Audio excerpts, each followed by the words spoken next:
Ya, Bu.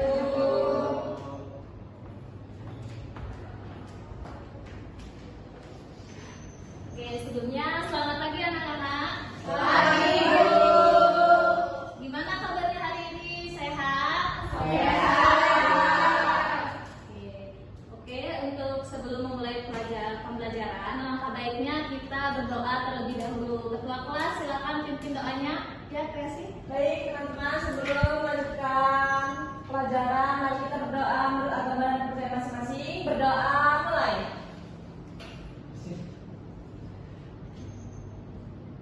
Udah selesai. Hari ini hadir semua atau ada yang tidak masuk? Ada yang tidak masuk, Bu. Siapa? Rama. Kenapa? Pulang kampung ya, Bu. Oh. Biasanya itu pulang kampung, Bu. Oke, jadi hari ini kita akan melanjutkan materi dari pertemuan sebelumnya. Nah, pada materi hari ini kita akan membahas mengenai persamaan dasar akuntansi. Sebelum lebih lanjut, Ibu mau bertanya kepada kalian, sudah ada yang tahu belum sih apa itu persamaan dasar akuntansi? Belum.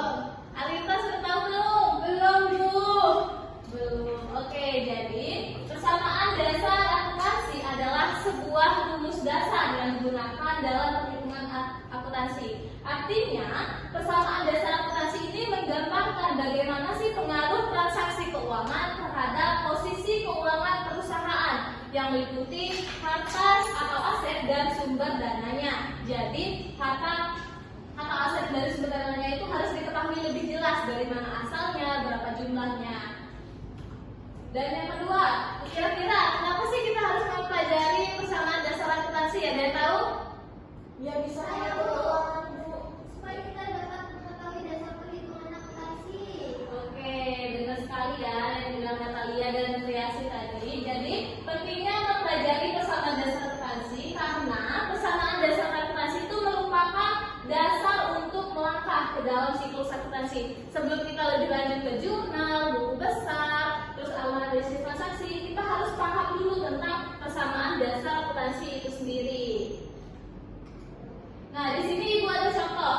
Sebuah perusahaan mempunyai aset berupa uang cash sebesar 200 juta. Nah, 200 juta itu sumbernya dari pemilik perusahaan atau modal pribadinya. Yang kedua ada kendaraan sebesar 150 juta.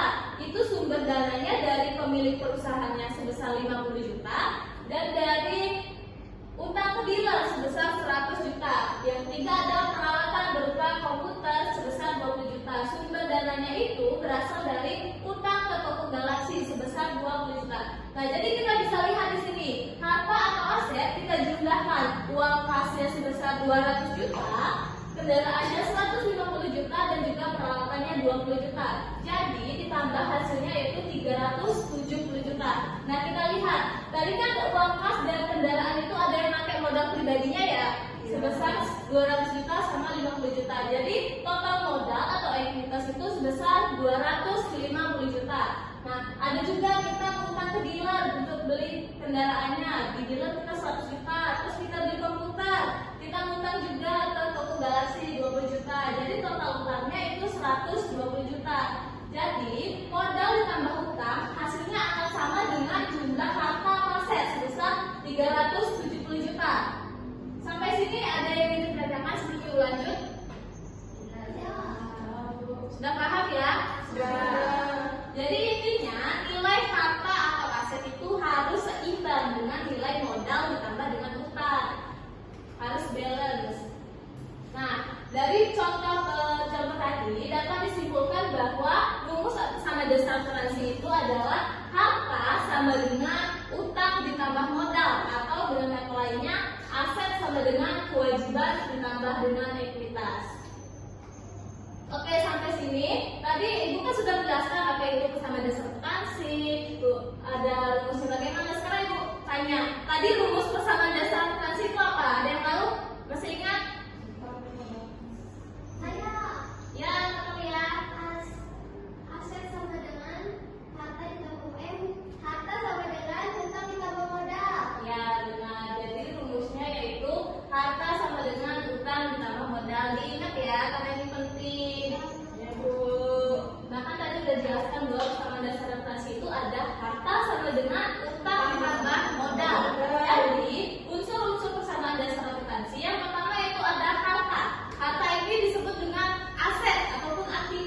Jadi harta adalah semua yang dimiliki perusahaan yang dapat dinilai dengan uang. Contohnya ada gedung, yang kedua ada kendaraan, dan ketiga ada laptop atau peralatan kantor. Nah, semua barang ini kan bisa dinilai dengan uang ya. Ya. Oke, jadi di sini ada yang tahu tuh harta itu dibagi menjadi berapa? 3. Apa aja? Benar sekali. Jadi harta atau aset itu dibagi menjadi 3. Yang pertama itu ada harta lancar. Harta lancar adalah harta yang habis pakai atau umur ekonomisnya kurang dari 1 tahun. Contohnya itu adalah uang. Uang ketika kita pakai terus-menerus pasti kan akan habis ya.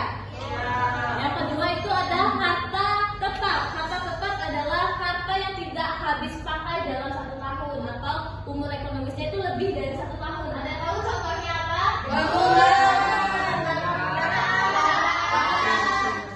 Ya, contohnya itu ada gedung, ada kendaraan, ada mesin, ya, peralatan kantor. Nah, yang ketiga ada harta tidak berwujud. Harta tidak berwujud adalah aset non moneter yang tanpa wujud fisik. Ada yang tahu contohnya apa? Ya, ya, surat pakai fisik lah. Jadi contoh dari harta tidak berwujud itu ada hak cipta, ada obligasi, dan juga ada goodwill. Baik, yang selanjutnya itu ada utang, kewajiban atau liability. Ada yang tahu apa itu utang? Ada. Ya, Rita.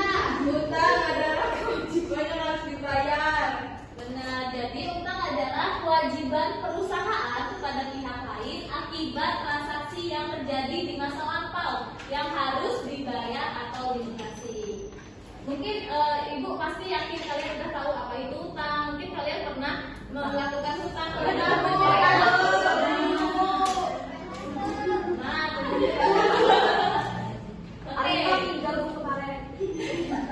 Nah, yang ketiga itu ada modal atau ekuitas. Modal atau ekuitas adalah hak pemilik perusahaan atas kekayaan atau aset perusahaan. Ada akun-akun yang mempengaruhi modal. Yang pertama ada akun pendapatan. Kira-kira pendapatan itu akan menambah modal atau mengurangi modal? Menambah modal. Karena kan dia pendapatan, dia menghasilkan. Ya, benar. Yang kedua ada beban. Beban itu menambah atau mengurangi modal? Kenapa? Karena mengurangi kasus. Ya, benar. Yang ketiga ada pride. Ada yang tahu apa itu pride? Uang untuk kepentingan pribadi. Ya, benar sekali. Jadi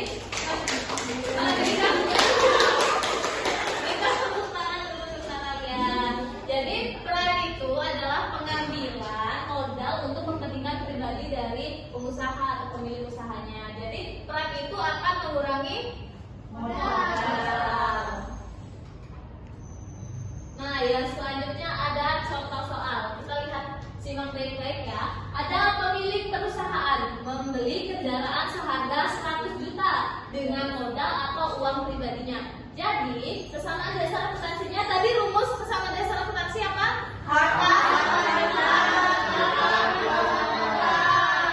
Harta sama dengan utang ditambah modal. Jadi, ketika pemilik perusahaan membeli kendaraan 100 juta, otomatis akan mempunyai aset kan berupa kendaraan.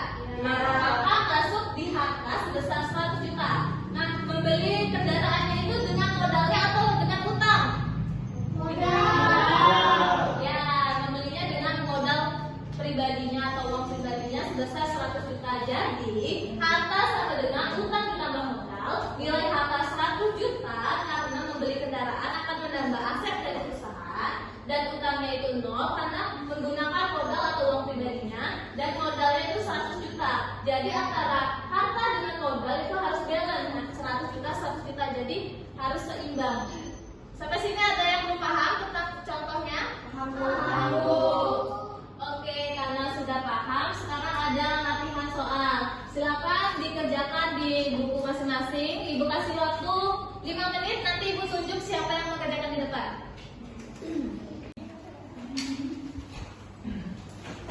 Mana dia ngomong?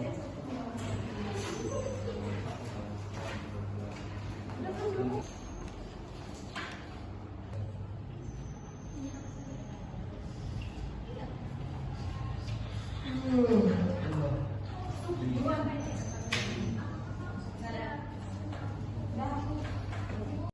apa udah selesai? Sudah. Oke, untuk perwakilan Ibu tunjuk kreasi untuk maju ke depan. Oke.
Oke, jadi kita koreksi dari hasil kerja teman kalian. Nah, nilai harta. Harta itu kan didapat dari membeli kendaraan sebesar 150 juta. Jadi hartanya sebesar 150 juta. Nah, yang kedua ada utang. Utangnya berapa persen? 30. Utangnya 70% dikali dengan 150 juta, hasilnya adalah 105 juta. Modalnya berapa persen? 30%. Modalnya 30% dikalikan dengan 150 juta, hasilnya adalah 45 juta. Jadi antara nilai harta dan nilai utang ditambah modal itu harus seimbang. Jadi sama-sama 150 juta. Oke, sampai sini apakah ada yang ingin ditanyakan? Ya, sudah mengerti bagaimana perhitungan dasar bersama dasar akuntansi? Ibu tutup, Ibu mau tanya, kita tadi belajar apa aja? Ya, jadi kita sudah belajar tentang pengertian persamaan dasar akuntansi, unsur-unsur persamaan dasar akuntansi, ada harta, harta bagi berapa, ada utang, ada modal, terus ada perhitungannya kayak mana. Sudah pada paham semua kan? Oke, jadi Ibu simpulkan pada materi ini bahwa persamaan dasar akuntansi itu adalah sebagai rumus dasar dalam perhitungan akuntansi. Jadi sebelum kita menganalisis lebih jauh apa itu jurnal, jurnal umum, buku besar, kita harus paham dulu apa itu sih persamaan dasar akuntansi, karena itu sebagai dasarnya. Baik, mungkin itu saja yang dapat Ibu sampaikan hari ini. Mungkin untuk lebih memahami tentang persamaan dasar akuntansi, nanti Ibu kirimkan tugas di WA ya. Nanti kalian kerjakan di rumah saja. Baik, Ibu akhiri dengan selamat pagi.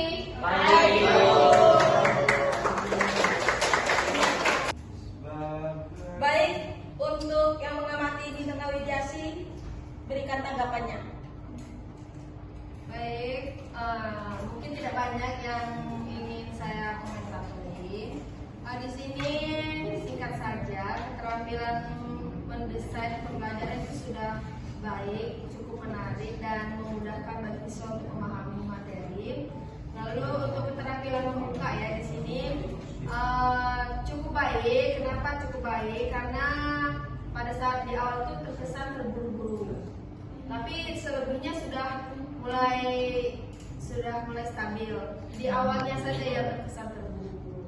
Lalu keterampilan menguasai dan menjelaskan materi juga baik. Baik semua sih. Sudah mantap, Jis.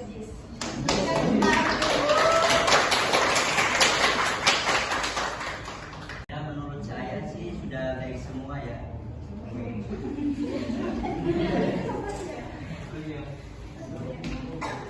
Keterampilan membuka pembelajaran itu sudah baik, mampu menarik perhatian siswa.